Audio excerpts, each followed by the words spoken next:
السلام علیکم معزز ناظرین، اگر آپ ہمارے چینل میں نئے ہیں تو ہمارے چینل کو سبسکرائب کر دیں تاکہ ہر نئی آنے والی ویڈیو کا نوٹیفیکیشن آپ کو ملتا رہے۔ حضرت زینب بنت صفیہ رضی اللہ تعالیٰ عنہ حضرت عبداللہ بن مسعود رضی اللہ تعالیٰ عنہ کی زوجہ محترمہ سے روایت ہے کہ رسول صلی اللہ علیہ وسلم نے ارشاد فرمایا، اے عورتوں کی جماعت، تم صدقہ کرو خواہ وہ اپنے زیورات ہی سے ہو۔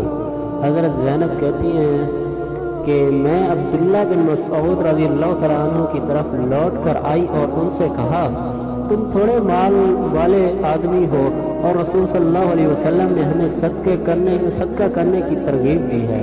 تم رسول صلی اللہ علیہ وسلم کی خدمت میں جا کر عرض کرو کہ اگر وہ تم پر خرچ کر دوں تو کیا مجھے کفایت کر جائے گا یا دوسروں پر خرچ کروں؟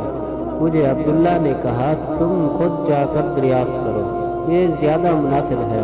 بس میں حاضر خدمت ہوئی۔ میں نے دیکھا کہ ایک انصاری عورت بھی رسول صلی اللہ علیہ وسلم کے دروازے پر میرے والی حاجت لے کر کھڑی تھی اور رسول صلی اللہ علیہ وسلم کو اللہ کی طرف سے ریب دیا گیا تھا کہ حضرت بلال رضی اللہ تعالیٰ عنہ بہر آئے تو ہم نے ان سے کہا کہ رسول صلی اللہ علیہ وسلم کو جا کر عرض کرو کہ دو عورتیں آپ صلی اللہ علیہ وسلم سے مسئلہ دریافت کرنا چاہتی ہیں کہ کیا ان کو صدقہ اپنے خاندانوں اور زیر پرورشوں یتیموں پر کرنا درست ہے، اور آپ صلی اللہ علیہ وسلم کو ہمارے ناموں کی اطلاع مت دو۔ حضرت بلال رضی اللہ تعالیٰ عنہ خدمت اقدس میں حاضر ہوئے اور آپ سے مسئلہ دریافت کیا تو آپ صلی اللہ علیہ وسلم نے فرمایا، وہ دو عورتیں کون ہیں؟